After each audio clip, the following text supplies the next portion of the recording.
Bonsoir bande konange zanga mamluba, j'espère que vous avez malamu sikanya sobozali.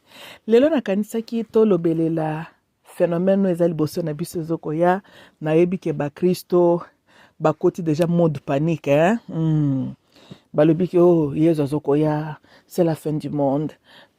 Excitation ezali pour na éclipse solaire oyo kosalama le 8 avril 2024, right? Pour na bobo intéressé koyeba précisément et comprendre lieu awa na États-Unis nde tokomona ngo makasi ekobanda na 14h27 et puis ça va durer pendant 4 minutes. Pour na bobo ebite éclipse solaire, n'est-ce pas? On va expliquer seulement rapidement. C'est un phénomène là où bobani une ou un phénomène. Bon phénomène kaka. Là où la lune se trouve entre la terre. Elle est en train de traverser liboso à Moi. Maintenant, ce qui est ce qu'on a un raisonnement pratique, n'est-ce pas? Que la Terre est allée orbite le Soleil et la Lune est allée orbite la Terre, n'est-ce pas? Ce qui peut besoin grandeur, il y a Moi. Moi est allé très très grand, right? Et quand on met la planète Terre beaucoup de fois. So la Lune, ce qui est la Lune, elle ne peut jamais couvrir, hein, à obscure le soleil. C'est à cause de la distance, n'est-ce pas? Le soleil est allé très très loin. Objet le plus c'est musika okoki même ko banda ko zoba mesure nango hein, obandi ko zoba circonférence obandi ça la mathématique non parce que comme ko kende musika, n'est-ce pas? So avec ça en tête, la lune salam qu'elle doit faire, elle est en train de orbiter la terre, biso peut orbiter le soleil. Mais sali kembala oyo position terre ezanango na lune denga zoko traverser, on va se positionner là où la lune se trouve en train de couvrir le soleil. Tokani. So nde babengi éclipse solaire. Donc talaka kalokole eloko éclipser le côté, la lune est éclipser le moi. Ça c'est l'explication, si je me rappelle, de ce que on nous a enseigné à l'école. Anyway, sikoyo toso la makambo ezo tiabina ba chrétien na panique na oki ba chrétien bazokoloba. Oh yezo zokoya, c'est la fin du monde. Eza ba signe ya fin du monde. Ba chrétien bino na ba fin du monde na bino yo. Bo salisa ba prière ba tubelawa na 2000. Oh yezo zokoya batu bakotio tata wanzambe ya biso totubelio masumo. Bino boka kate hein. Anyways, na le but que on doit rejeter on prend en considération ce que les chrétiens sont en train de dire, mais nakolinga tous un peu plus en considération aussi moi certaines indices aussi bibliques et puis total peka boanya peka ka biso batunzamba pesa biso, n'est-ce pas? OK. Ya liboso ce qui to ko analyser phénomène ezoko ya liboso na biso. Éclipse solaire, il faut qu'on pose la question. Ce que tu as na makambo ya ba école total makambo astrologically et puis peut-être religiously, So, éclipse solaire ezo sala mana signe astrologique ya Bélier. Bélier ezo bobengi agneau. To kane et bobo sanate quand on parle de 8 avril, toza pene na période na bino ya la fameuse fête chrétienne ezalaka fête ya Pâques, hein. Voilà. Anyhow, so éclipse solaire et salama na signe Bélier. Maintenant, total anon ba mikolo nan le temps que nous sommes en train de traverser, right? Bino moko bozomo na ba énergie ya kanda, agressivité, ezo régner. Il y a aussi une explication astrologique avec ça, parce que tu es affecté par les planètes aussi. So ça fait un temps que Saturn na Mars baza conjunct. Maintenant c'est ici na ngibo banda ko noter hein, comme ça avant paniquer parce que si tu es convaincu qu'il y a la fin du monde, OK, moi la moins na une bonne compréhension. Tokani ulia ko hein, o banda batubela no kaka po ozoka batuba zoloba. Tokani hein. Na lectari sibino ke Saturn, planète, il y a karma, planète, il y a justice. Cela veut dire la planète, il y a juge, right? Planète qui est aussi liée à government, ordre, structure. Donc, ensemble avec la planète Mars. Mars est une planète de l'homme physique. Le pourquoi? Parce que Mars gouverne la première et la 8e maison. La première maison est Zandaku na yo, il y a chair na yo, il y a ce corps ici physique. Hein? Otango botamaki, oyo tokendako tiakape la nécropole. Boite. So la première maison, eza ndako à l'homme physique, ezalaka naturellement territoire ya Mars. Na 8e maison, eza ndako pe karmique, eza ndako ya héritage, c'est que tu es héritier, karma, surtout sur le point karma. 8e maison, eza pe domicile naturel, il y a Pluto. La planète, il y a destruction et la renaissance. Ici, nous parlons de la mort et la vie. On ne peut pas parler de la vie sans qu'on puisse reconnaître que quelque chose doit arriver à la fin pour le kwasikai banda. Vous voyez? Pluto a appelé lié na ba secrets. Et Bobo Sanate, Pluto prend 248 ans pour na orbiter le soleil. So il est la planète de génération. Tokani. Tolandi, hein? Ok. So, tout on a ce qui est en train de se passer maintenant. Maintenant, là, actuellement, Pluto se trouve dans le signe Aquarius. C'est quoi tu dis la Bible, moi, mouké? Yesu tango asili si kolobela ba disciple na ye que bokoyoka ba guerre, ba tremblement de terre, mabe kokoma malamu. Ba disciple batuni Yesu balobi, Seigneur, quand est-ce que toutes ces choses prendront lieu? Yesu a ses réponses moko mutuya. Alobi ataye, ayebi ni les jours ni l'heure. Ma pesi bango signe. Na banzi zaka na livre Luc 24 ou Luc 10, one of them two.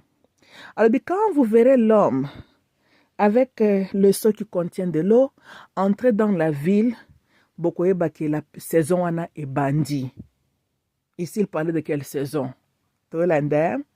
So, total astrologically, right? Ici, il est en train d'enseigner signe astrologique, il y a vaisseau, Aquarius. Tokane. Et tout le monde peut me dire voilà. So, Pluto se trouve dans ce signe-là pour le moment. Well, he's going to be there for a while. Bien qu'Akobeta moi marche en arrière le sous-moukier vers signe Capricorn, qui est domicile naturel à Saturn, et il sera là na 6e maison, na ngongo éclipse zo sala ma Pluto kozala na 6e maison, na signe Capricorn. Bon noté, hein? Comme ça, nous pouvons faire analyse.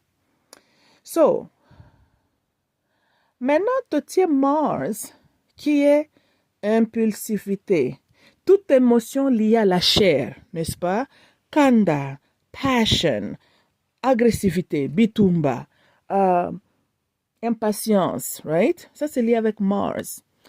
Mars, azalipe, kotala makambo tali minduki, moto, mbeli, right? Ça, l'opération, eza masolo Mars, n'est-ce pas?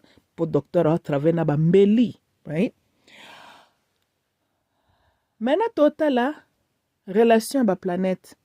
So, Saturn est exalté naturellement na signe balance. Et il est en faillite, veut dire, il est affaibli. Na signe bélier. Toyokani? Mars trouve son exaltation nanda kuya Saturn ya Capricorn.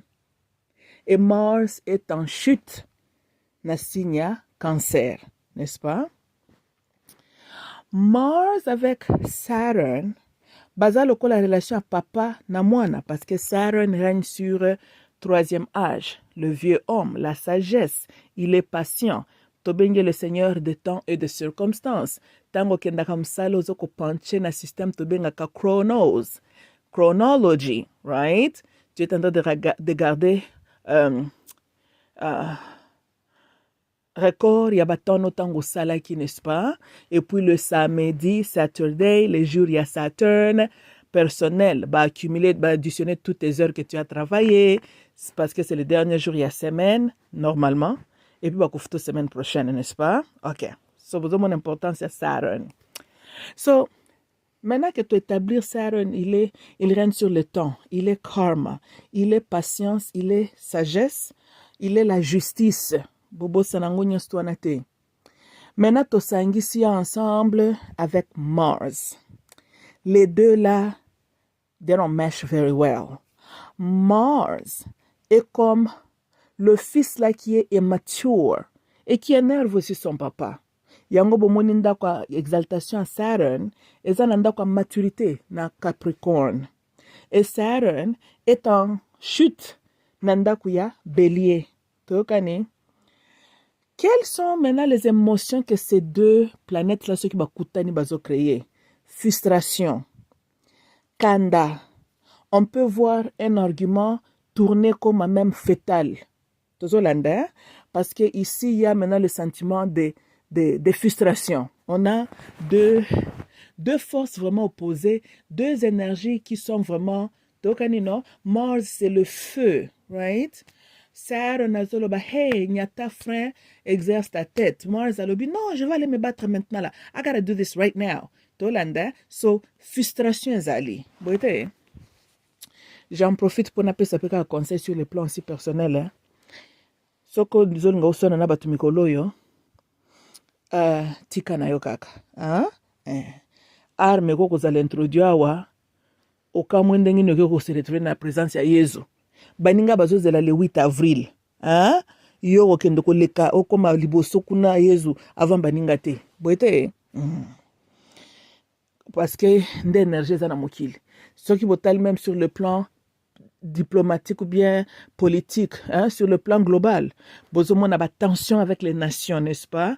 Venezuela na I think it's Guyana, kuna pe bango bazo welela ba mabele na bango kuna na banza Pakistan pe kuna zolinga bando ya pe trouble, toza pe na yebsoma comme na ba DRC, Russia pe kuna na Ukraine, France bazo luka guerre ya moi makasi, Israël kuna zolinga ka ko zo mabele ya batu, bozomo na tout ce qui est en donc agressivité.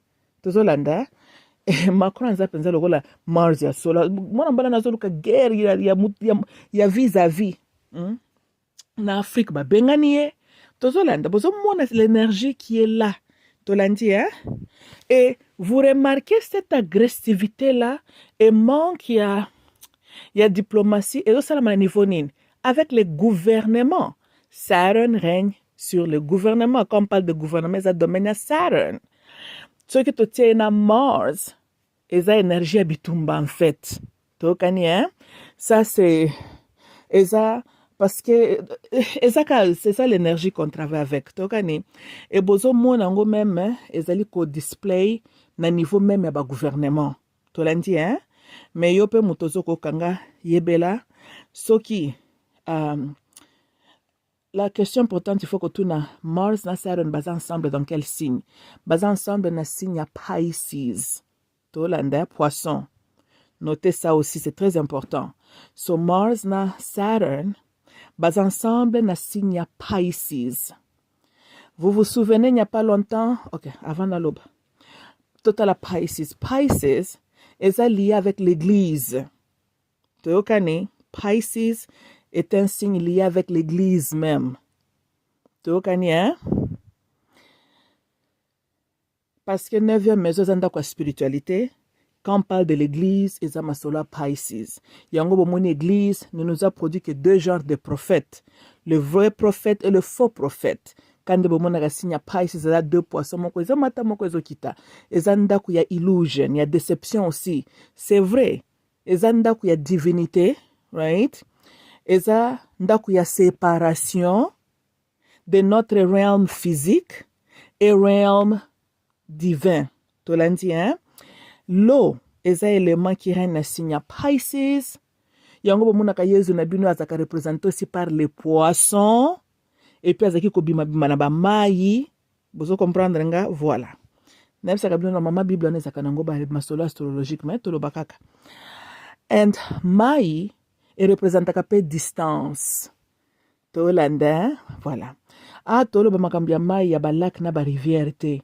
Eza bozango lokola mai ya océan, lokola Pacific Ocean, Atlantic.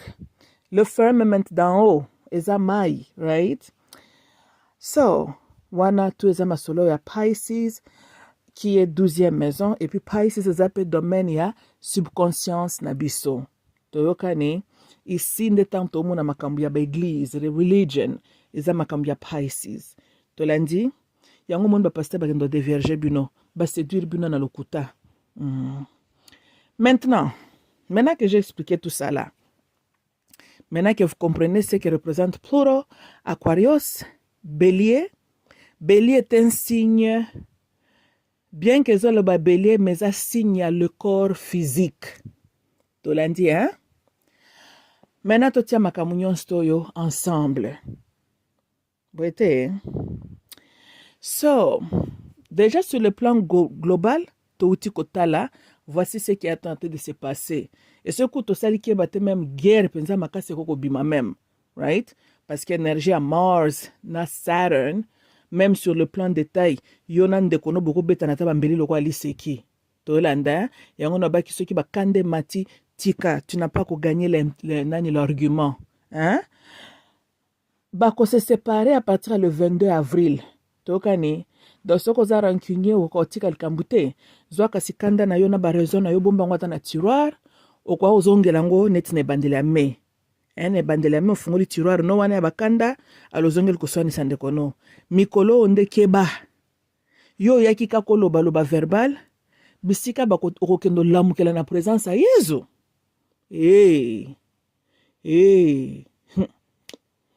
Babeto munduki, bakato na mbeli, énergie à Mars. Ezaka ka Mars kaka. Ezaka de manière dans laquelle bakiko bomela yonde. Hein? Donc yebela. Tafunya lole munayo, perdre argument, et kufelite, et kosa eloko moko te tika. Bobani ngala, tiana se. Tolanda. Mais bon, mon même sur le plan global, une des raisons pourquoi le lot la mukite toka ba bombe zo betama, et ça parce qu'il y a d'autres chefs de l'État bazo qui exercer dans nos restreintes, bazano na moi maîtrise. Bino bon mon angote. Kia wa soki bon moni molimo eza na kati ya Macron na bilobela na ye. Imaginez soki Chine, to Corée du Nord, to même ye Poutine, alobi ba sepelisa Macron. Mais to koti de 3e guerre mondiale. Tolanda. Donc, une des raisons pourquoi nous avons monnaie puisque bao e bazana maturité, bazana na maîtrise. Exactement que bazaba faible. Mais bayebi conséquences ce qui tobito que na 3e guerre mondiale. Bazalina nous un peu patient. Mais bon mon Macron, il se comporte comme le jeune Mars, mulimu ya agressivité tondi na katine ezo ko animer azo luka ba problème. Tolanda. Donc, autre exemple ndenge wana. Zot exemple tala Macron zo luka kama makambu jour et nuit. Mais bon moni ndenge ba peyo ba occupé ko ba bon tika kasto sepelisa yo. Bazo dona bisa bino bande onanga. Lelo ce qui te la mukie guerre mondiale nano s'est déclenchée comme telle té. C'est à cause ya maîtrise nano. Tokani si ko to ebite maîtrise ngo ko umila pendant combien de temps ndeto ebite po ba luka makambu baningi pe ko tika luka makambu te. Tozongela kasi na makambu na bino ba enlèvement na bino yo. So, tokani ke Saturn c'est le gouvernement. Il est ensemble avec Mars, tozomona conflit, tension. Mais leur conjoncture est dans quel signe? Na signe Pisces, signe église. Tokani.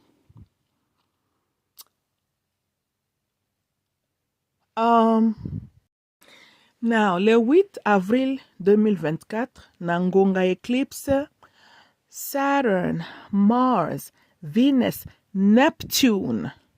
Bakozala bango nyonso na 8e maison ya karma. Na signe Pisces. Toka nabino. Et le soleil, Gemini, bakozala na signe Bélier. Na 9e maison ya spiritualité. Ce qui huitième maison est lié avec la mort de l'homme physique. Neuvième maison est la kandaku ya spiritualité. Toyokani. So, awa na yebi bino tu boza concentré ndena makamba huitième maison nde esika tous les chrétiens mikolo bazola la malamu te bato baveye bazosala baveye bato ba supendanga nini. Moi ce qui botuni ngaye, à mon avis, je peux dire comme ça que ça indique la fin de l'église. Toyokani. Quand je dis église, je parle il y a la religion, hein? Déjà vous bandez déjà sentir que comment on a déjà se rebeller contre les religions, hein? So, Saturn qui est la planète de karma, qui représente aussi judgment, right? Yes, on peut aller loin dire que il y a un jugement contre l'église. Tokani, de l'autre côté total à aux États-Unis. États-Unis a décidé que Zorol na ki Babylone, hein, a influencé bon ba pasteur na bino mingi ba yekoli ki pede wapi. Ba yekoli ki lokoso na bango wana wapi. Na kwa kokopia ka ba pasteur américain wati. Ba pasteur américain de ba koma ki ba idola ba pasteur na bino. Bon, dikambute. Bon mon États-Unis na bango esika bango bazaki kokopia ba kanisi keza paradis, balingi bazala lokola ba pasteur américain.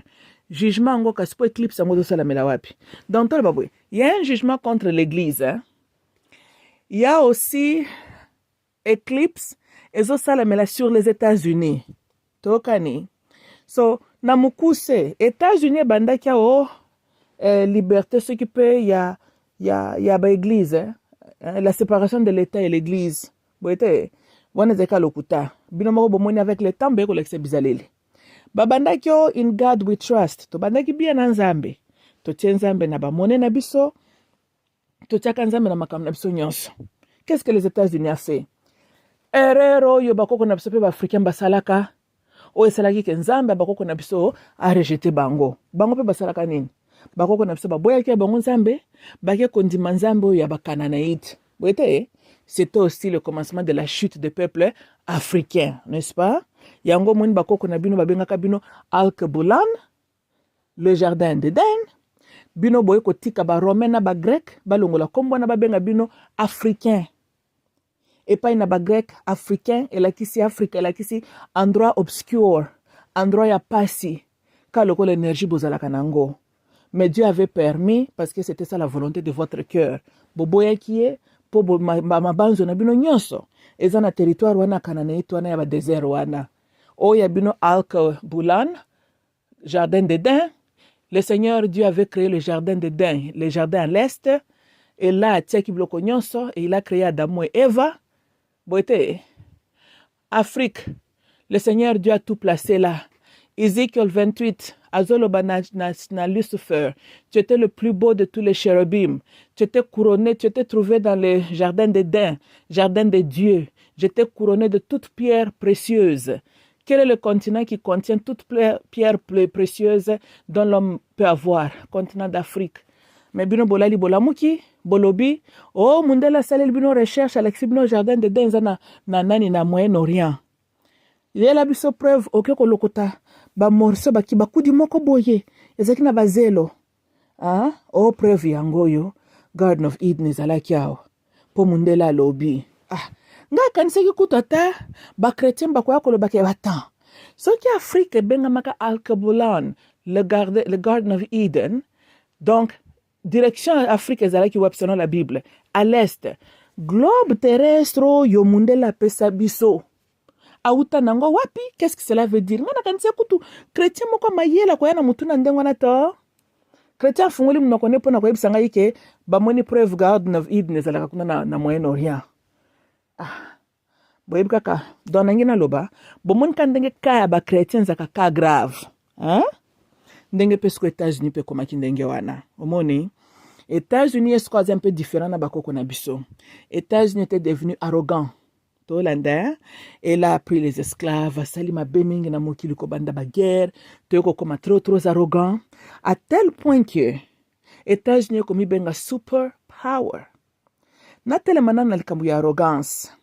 boza balisolo ya Nebuchadnezzar tangu nzambe ekokitisa ye selon la Bible abanda kolia na bandeke kuna na kati ya libulu na ye pendant 7 ans po amimonaki boyete et puis il avait conquéri bamboka tout autour royaume ne penze koma ekokoma munene akomaki mighty abande komimona ye na ye. Guess what? Bible lisusu soki bozo tira attention lobi nini à travers Daniel tango interpréter l'endo talobi tu as été placé sur la balance, tu n'as pas fait le poids, voici ce qui a été déclaré sur toi. Toyokani balance toujours, Saron est exalté na signe ya balance. Tolanda nandenga esprit ya bien awa ezate tango le monde est devenu corrompu nandenga esprit ya bien. Normalement government représente Dieu parce que Dieu est un Dieu de la justice. Tokani me kasinde kulokola bino pe kaka boyebi kaka mokili yango kaka tango bana ya bakretien baye kopolue mokili ya Nzambe bapolue government yango bolelo bomonaka moto soka alingi akota na gouvernement azokota kuna po kende koyiba. Donc moto azolingi akota na government donc kuna nde sika wakende kokommettre bapéché. Tozolanda tana neti biso na Congo un citoyen simple à cause na bapéché mikie peut-être koswana na bandeko ne po na fufu na ti na mapa et puis ayoki kanande niveau bapéché ya ba peuple normal. Le même Congolais là, bokende kotia na parlement, bapéché changer dimension. Kuna koti na kindumba sikoyo. Na ba kop muyibi koti na kati. Lobi arrogance koti na kati. Bon ndenge kuna péché changer sikoyo changer komi péché sikoyo ndenge mususu et puis ko sala ngo wapi na institution ya government. Mais bino moko bomona mokili ndenge kendaka te. Mutu soka za citoyen privé. Ana ba péché ne musu azalaka nango. Et puis soka zo sala campagne électorale. Wana ko promettre bino. Bolobi en tout cas oyo penza Nzambe mutatindeli biso ye. Ako takaka kuna na government. Hey. Tozalanda. Donc musumu bino boso mona politicien honnête azalaka te. Donc pour mona que ce n'est pas que government de soi-même était satanique. Et comme bongo elle a été corrompu. Tozolanda par l'esprit qui est aussi derrière cette fausse religion avec le faux Christ yo bo glorifia kawana. Tolandi yango moni cette fausse religion yo na ce faux gouvernement de ce monde tozokomona ils sont au lit ensemble bazaba vrai partenaire parce que la vraie spiritualité pas originale ezalaka pendenge mosusu ezalaka basée sur la crainte de Dieu, l'obéissance de la loi de Dieu, en reconnaîtrant que Dieu est un Dieu de la loi. Il est pas en retour parce que relation est la cantante, non? OK. Contrat ya Nzambe ya solo na biso bato mokili bana na ezalaki nini? Toto saye, n'est-ce pas? Tolanda mibeko na ye, boete. Yes ko ye pa lobaki en échange po na biso pa lobaki nini? Que akopambola biso partout tokonyata makolo kopesa mela biso toko connaître la longévité et puis akopesa biso mabele eza riche en héritage. Boete. Siko monte que to bana mabe net biso peuple noir, biso ba africain. Nzambe ye, il avait maintenu sa promesse à lui. Apesi bakoko na biso Africa. Alug bulan nga pe funa bandomesa na ko benga ka Garden of Eden. Tolanda apesi bango yango yo. Boete. Génération plus tard be ko sala nini? Basale kobo spirituel. Ba BBC. Même dans un mariage, ceux qui bozo kana suste bat basala nini? Bakabonit. Yango wana Nzambe wana pe asala kinini? Atika kesika totika kaye wanati. Boete, ye patali kaka bon tokenel kanu soti place to kokende nango. Essentiel to yebi kasi alobaki ceux qui bo rejetenga boke ko copier ba peuple mususu makasi kaka pena makambo kolanda bino après. Tomoni yango te. Voilà. Donc, psychologie totali entre biso na Nzambe. Banani ba BBC. Biso. yango moni wuta loba venez contendons-nous ensemble tokoka ko contendre na ye po toyebi ke tozaka na position mbeba donc oluka biso na government to pollu a parlé de la justice tozolanda justice coûte de ce monde n'existe même plus justice corrompue jusqu'aux dents tolanda ti na eloko Bible lobi c'est la justice qui élève une nation boite la justice représente Dieu tala lelo bango nyonso bakota kuna na Bible na sama peka oh Jésus-Christ bake koluka ba pasteur basambela nous bénissons les pasteurs le président au nom de Jésus-Christ de Nazareth amen na ye mutu azosambela na mutu bazosambelela miyibi bimvi ale soki bakomi kuna na government bakotisi molimo na ya comment il s'appelle encore le monsieur Nebuchadnezzar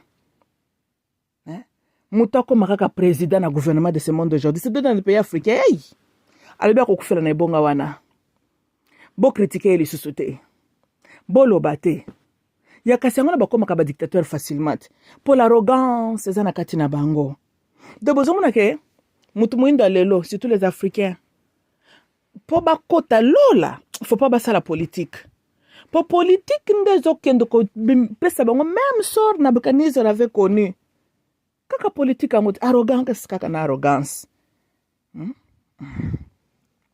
so nangeki naloba boye eloko esalaki nzambe aka asilana na akitisa Nebuchadnezzar akomaki grand il était devenu arrogant boyete na Ézéchiel 28 pourquoi nzambe rejetaka Lucifer de son jardin alobi nini jusqu'à ce que l'arrogance était trouvée en toi total États-Unis d'Amérique tango États-Unis d'Amérique décidé azala ne rôle ne ya Babylone à séduire abanda ko influencer tous les chefs de la terre des présidents de la terre abanda ko imposer sa présence États-Unis mi bengi mighty and super power ba phrase nzambalinga kate kasi ba phrase wana nde yango wana Nebuchadnezzar ba ebisa kieke totio na balance osali poite akomaki super akomi powerful almighty Nebuchadnezzar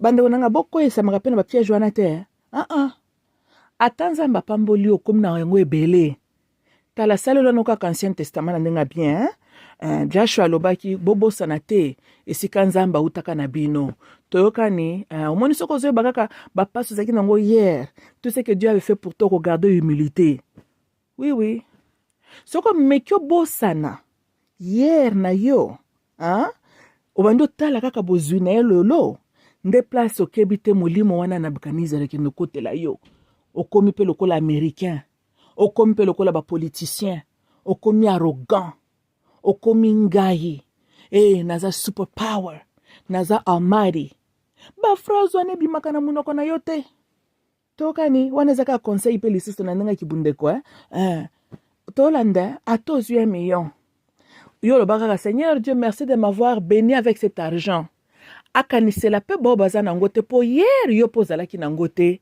et il t'a consulté tokani nzambe alinga père moko sambeli pe po na baninga yo lié mais peut-être moninga lié te omoni kaka grâce oyo apesi yo lia po hier yo pozalaki nango te boyete rappele pe nzambe pesa ye matondo o rappele hier tango ozalaka nango te bolingo na ye ayokaki kolela na yo apesi yo ya ton frère ou ta sœur en ce moment qui est aussi en train de pleurer ke nzambe akende pe kotala ye ndenge pa atalaki yo tinda nzambe kanisela pe ndeko na ngai boyete voilà pona nini wana oza humilité oza humble est-ce que nzambe akolongola fufu na mesa na yo akolongola te po oza na motema malamu est-ce que akotika poche ne kauka ekokauka te potala yo ozobosana te que hier tu n'en avais pas aujourd'hui tu en as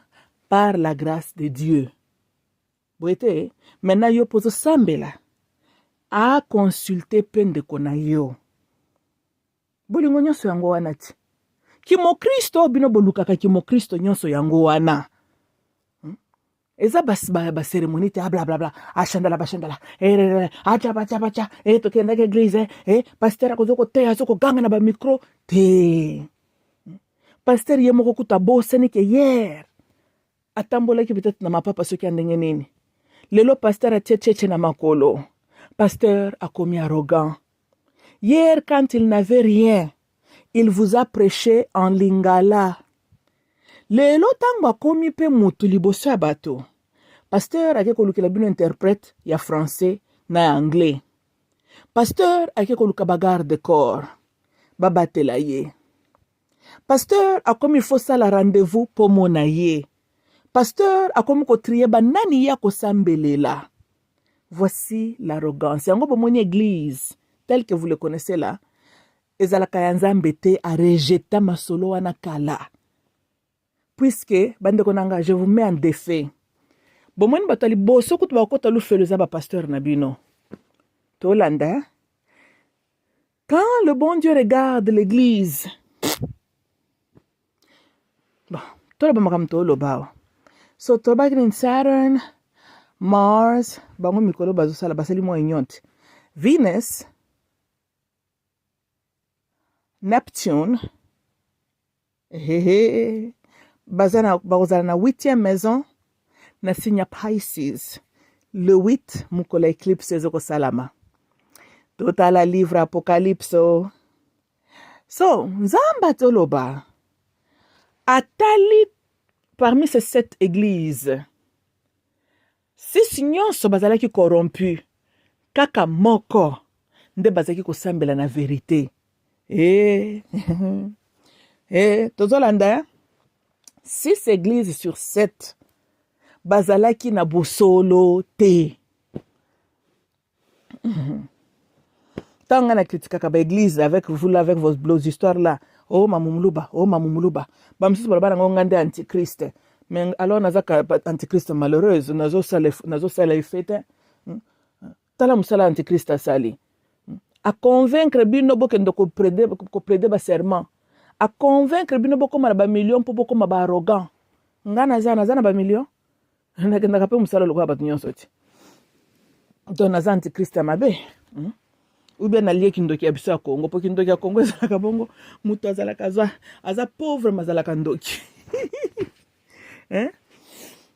tolanda so bomoni makambo wana soki boolanda ngati Apocalypse elobi nini le jugement était prononcé contre les églises les 6 églises tozonga na actualité Mars planète Saturn planète ya jugement et karma ezali lifuta ya makambo salaki soko salaki malamu tu seras bien remboursé so salaki mabe on va te faire payer tes dettes là tokani Saturn na Mars ba se retrouver wapi surtout Saturn na ndaku ya église na signe ya Pisces botala yango bino moko pe yango na uzopesa bino ba indice na 8e maison na même moment éclipse wana kosalama le 8 avril 2024 na 14h27 heure ya est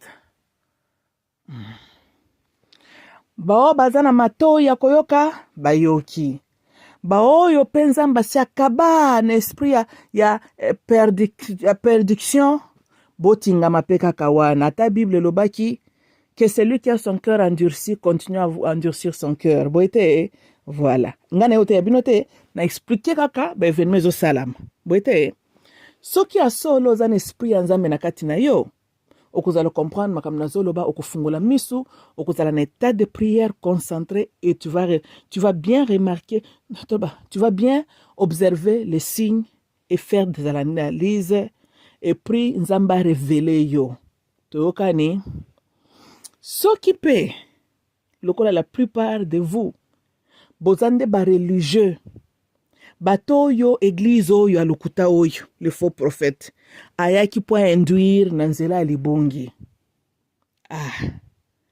bokoyebela ngo nde après éclipse nde bokoyebela makambo na bino oui après éclipse bokoyebela makambo na bino Kasi jugement eza kosala mana contre vous les églises angoti. Botanga ke ngona le livre Apocalypse te. Ye Saturne akozala wapi le 8 avril awa. Na ndako église ti. Kasi azo ko juger bino ti. Baso ko juger bino banda ba hypocrite yo. Dieu merci. Ceux qui boye bindenge nga pena sina baya ki ba église hein. Mais nga pena boye biango Dieu peut prendre son temps. Mais finalement yaka kaka. Ba église ba sakani na biso peuple ya Nzambe. Tala Saturne nango kaka yaka kaka juger kaka église ango. Juger kaka église ango. Église ba sakani na biso moyete. Hein? Ba pasteur ba yako sakana na batu. Tika kaka jugement ngo ezalaka prononcer contre église ango kaka. Et ça la maka contre église ango. Pour église contribuer loka malamu te cette fausse religion ya antichrist oyo. Tika kaka ba yako juger bino kaka une fois pour toutes. So, wana eza côté église, hein? De l'autre côté aussi, États-Unis d'Amérique, naki Babylone na ye, akomaki pe na influence munene na masolo pe lisusu kaka ya église. Quand nous parlons de la corruption aussi de l'église, right? Empire romain a joué un grand rôle, boite, mais liseke oyo katanaki empire romain et puis liseke mususu mukie botaki sur la bête États-Unis d'Amérique. Nabanza masolo na tiko bezana livre Daniel. Boite siko liseke mukie botamaki c'est bimeli kaka de cette bête là. Boite soki cette fausse religion a sa racine na continent d'Europe. Liseke ndambo yaki kobimela en Amérique. Ezalaki kaka extension ya cet esprit là ya Babylone. Tokani. Mais vous, avec vos pasteurs, lokola bozalaka pe ya Nzambe te. Oui, tolo bapeli kambu vérité. Lokola bozalaka pe ya Nzambe te. Parce que ya lobi, mes brebis entendront ma voix et ils reconnaîtront ma voix. Boite, bozanga ki ko discerner la voix de Dieu, binomoko boyebi, vous êtes une réflexion à votre vraie nature. Même Yesu tango azoko benga bino, synagogue de Satan. Synagogue représente quoi? Église toujours. Religion, on peut dire. Tozolanda, c'était ça. Kuna nabiloko nabino ana. Nde sika raso yo ya ba menteur ba bimeli. Et vous avez induit beaucoup de gens en erreur. Botala ba dégâts église a fait dans ce monde. Tokota la église catholique ye moko to bandana na tana ye. Église sali mabe mingi. Ngaku tata boboko kama mnazoloba. Ata bosali nenge bosala ka boningi ko kanga ite wana. Est-ce que so ngande na contrôler la ka ba planète?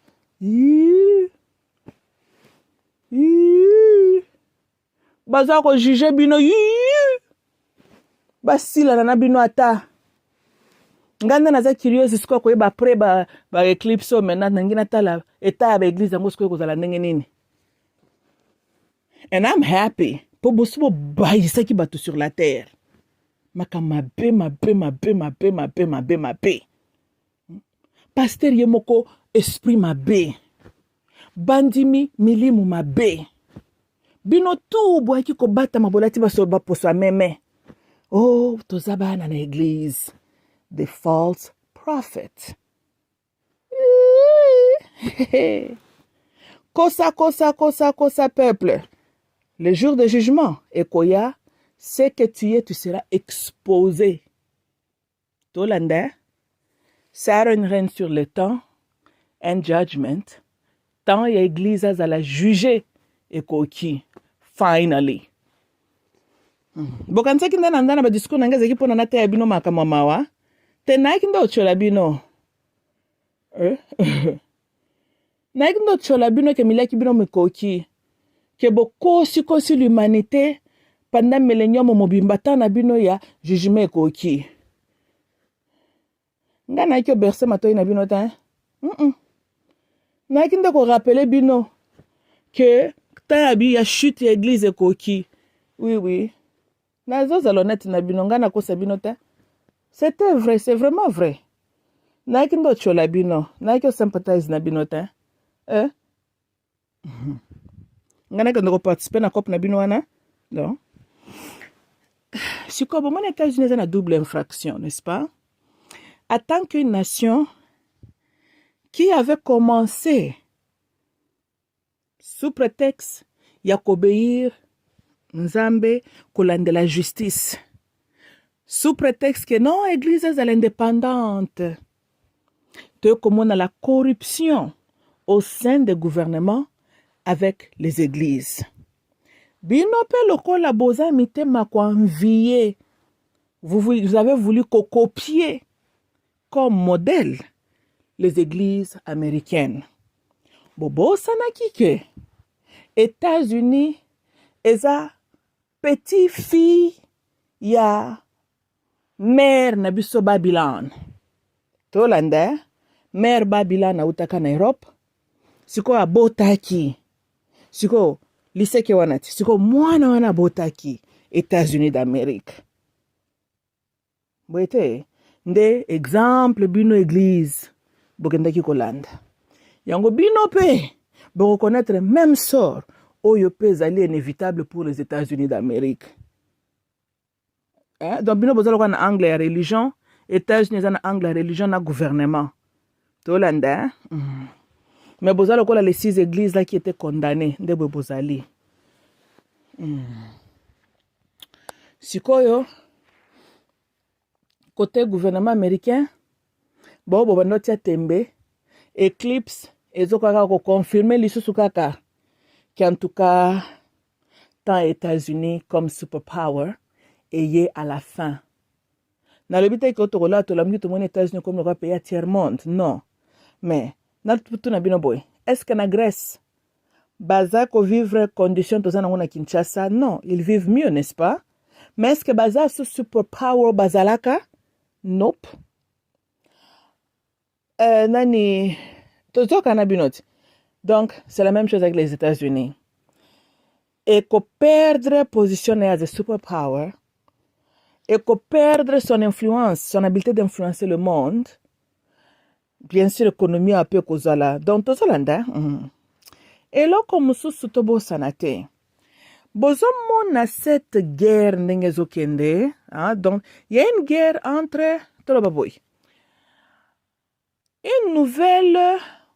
Un nouvel système qui veut être établi, mais il y a la spiritualité qui est aussi liée à Makamboyo. Tokani, ça s'appelle Masolo Antichrist na enlèvement. Na mukuse zandenge wananan. Tolanda. And so, yes, bitumbeza eza pe na 2 volets. Il y a le système ya corrompio yo. Bazo perdre bien sûr et les États-Unis cause la source d'influence zala ki nangote, mais tobo ça n'a pété l'ombre qu'il y a l'église aussi qui est attachée na masolo yo nyonso nde bozo mona ke mukolo yango Eclipse ko salama. Il y a une lourde activité na signe aussi ya Pisces, le signe ya Bélier qui représente l'agneau. So Eclipse ezosala na signe ya agneau, Judgment ezosala na signe ya église. Et ce judgment là est lié pe na government.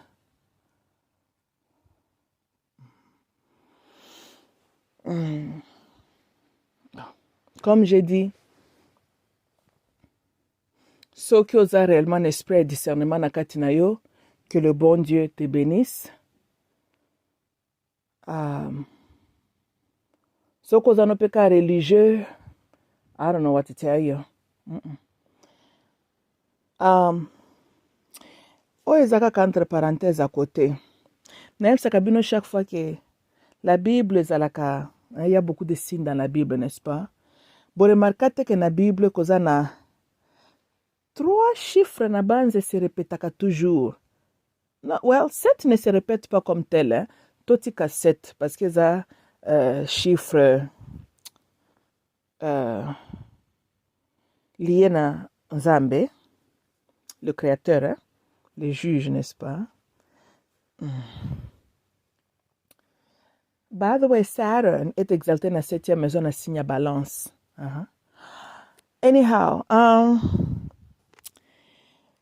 tout le monde a les 12 disciples de Jésus, 12 fils de Jacob. À l'âge de 12 ans, Jésus a apparaître dans la synagogue. Parmi les élus, selon le livre Apocalypse, c'est qu'il y a 144 000. 144 000 les alliés, 12 multiplié par 12 te donne 144, n'est-ce pas? De l'autre côté, tout à l'heure, on a mis sous en profondeur. 144 égale 9. 1 plus 4 plus 4 égale 9. La femme qui avait Oyo Drago Bande Kolinga, Spiumoto Nae, pas Bomena Zeminae, na livre toujours Apocalypse, Oba Pesa qui est ma papouille en pongo po Kima. Elle était protégée pendant 1260 jours. Et Zope Sabiso totalité à chiffre 9. 1 plus 2 plus 6. Vous voyez? Mais vous avez remarqué là comment il y a la connotation de 3, il y a la connotation de 6 aussi. Parce que 6 est toujours chiffre de l'homme. So, Antichrist, chiffre est 6, 6, 6. Ose 6. O ajouté par 6, O ajouté par 6, et puis c'est 18. 18 égale 9. Ose 6. O multiplié par 6. O multiplié par 6. Tu additionnes et tu peux 9. Tozolanda. Tolandi abande konanga bolimbisi. Ce qui total ata na calendrier ndenge to utilisaka. Il y a 24 heures na calendar day, n'est-ce pas? Et il y a 60 minutes qui forment une heure. Bouete. So, il y a 1440 minutes na calendar day. Encore une fois, ce qu'on additionne ces chiffres, les opé ce chiffre 9. Ce qu'on dit chiffre wana, ou bien 60, on multiplie par les 360 jours, parce qu'il faut que nous ayons un cercle parfait. Et si on parle de numérologie, la base opé so 21 600, I think, minutes, right? I think. Bolimbi sambalo il faut vérifier mathématiques nanga. Hold on, please. Bolimbi si bande konanga na salak mathématiques nanga na sukamabe. So, ce qui tozui 60 minutes multiplié par 24 heures parce qu'il y a un nombre des heures et c'est le calendar day. Réponse est opé sabiso 1440 et opé sapeka 9, right? Je ne sais pas na et calendar day est opé na vibration chiffre 9. Ce qui t'a dit les 144 wana 1440 tu multiplies par 365 jours, n'est-ce pas? De l'année ndenge toyebi et zo pesa biso 525 600 minutes na année. Right? Ce qui t'a additionné 5 plus 2 plus 5 plus 6 et pesa biso 18. 18 est égal 9 parce que vous avez 1 plus 8. Bon, moi, je suis tout. Nani mutasela qui nous montre. Même Mindele. Maintenant, où est-ce qu'ils ont su biloko nyonso wana? Et puis, ba connaissance wana wapi? Et où t'es quand ba africain, ba égyptien? Tolanda, oui. Si comme on dit, je tentais même à expliquer ceci à une de mes tantes. Et puis qu'elle avait la difficulté. Et c'est une femme instruite, hein, une femme très intelligente, elle détient maîtrise na infirmerie kuna Congo. Mais elle avait la difficulté. Hein? Abio tikana ba mathématiques wana to bandio landisa na ititi. Bon, elle a compris, mais c'est étonnant que même ça disant les chrétiens bomona Congo te, right? So, ceux qui vous ont posé vous maintenant la question. Pourquoi on ne fait que revoir cette vibration chiffre 9? Toyokane, nalingina lo baboy. Soki les élus, hein, au Apocalypse, nombre na bangwane est lié na vibration chiffre 9, n'est-ce pas? 9 tebi ke zalaka signe, est un chiffre lié na spiritualité. Est en fait chiffre qui représente Christ. Parce que na 33 ans, na 3 multiplié par 3 égale 9. Na 9e heure, na il a rendu âme. Na qui 33 ans, na 3 plus 3 égale 6. Le Fils de Dieu né dans la chair de l'homme. Et il s'est appelé Fils de l'homme. So, Jésus a ces deux identités. Il était le Fils de Dieu, il était le Fils de l'homme. Tozolanda. Aspect ne aki 9. Ezalaki côté ya batu, ko sale la batu, ko délivrer batu. Il ne demandait rien in return. C'est ça, réellement, vibration chiffre 9. Toyokani. Mazalaki peka moto, tu peux te montrer qu'il y a zolo bamakambia ba gobele, père enlève ce gobele, chiffre 6, 3 plus 3. Tolanda. So 6 est un chiffre de l'homme. Tozongela 9. Normalement, un vrai chrétien, entre guillemets, soko zalaki na posa ya kolanda nature ya Christ. Objectif na yo ezalaki ofungola pineal gland na yo. À travers la prière, méditation, et puis il faut que mutema apolele mutema ya mpembe ya malamu. Pineal gland est fungwama. Vous connaîtrez la vérité et la vérité vous affranchira. C'est lui au andimelinga andimi vérité. Tozolanda. Yango bomona kaezala na kifre maison. Degré le plus haut est à 33 degrés. Tolandi, hein? 33 degrés is a master number. Parce que zo perception na vibration chiffre 9. Chiffre nyon se kotaka na 9. Et on peut se finalité de la 9. Au cause de 9, vous multipliez par n'importe quel chiffre. Réponse au cause de tu additionnes les ongles à 9. Tozolanda. So, nul n'est pas allé chez le Père qu'à travers moi. Toyokane. Okokiko ascend obima hors de notre matrix T sans que os alozo fonctionner na dimension na chiffre 9. Tokane. So, ezana bato bakozala bazo fonctionner na vibration wana de les 144 000 élus. Donc, on vous parle de tu dois aux autres fonctionner na dimension wana. Là aux yeux qui bungai okundi ango quelque part. Aux yeux qui super power qui bungai inga okundi ango. Aux yeux qui mutema no ya mabe okundi ango. Ozwi ton mutema la ya kodunda kaka ba mabonza ya bato. Okundi yango olati mutema ya vouloir faire le bien à ton prochain. C'est ça. Vibration à chiffre 9. Normalement, nous sommes tous appelés. Il y a quoi prendre nos leçons de l'école qui n'ont na mokiliawa. Yango bomoni 8. Eza lié na mort ya l'homme physique. 9 eza li résurrection. Mais eza li la dans tout ba your higher self. Ndeza 9e maison. Nde lié na chiffre 9. Tokani. Jusqu'à ce que tu arrives à ce point-là, au moins peut-être nous vous savez la kabata avec vos pasteurs la bino moko kaka bomi juger kaka. Po biso tozolo bela par rapport ya ndenge to moni ba comportement église. Bino moko nde boko décider nature ya Christ bino moko boko yebisa biso bomoni yango ezalaki connect na speni na bino. Tango bozaki ko déverger ba sœur ya batu, to tango bozalaki ba égoïste na ba mabonza ya batu, to tango bo yinanaka bino moko boko pona speni na bino bomoni ezaka lié na chiffre 9 hein. Boyebisa biso likambo te. De toute façon, est-ce que ngane na ko juger bino boza na ba bino makambo ezoya na eza le 8. Mais na lobaki peka kana na sakana pe na ba chiffre na tala makambo le 8 avril ango yo était misi mokili oyo.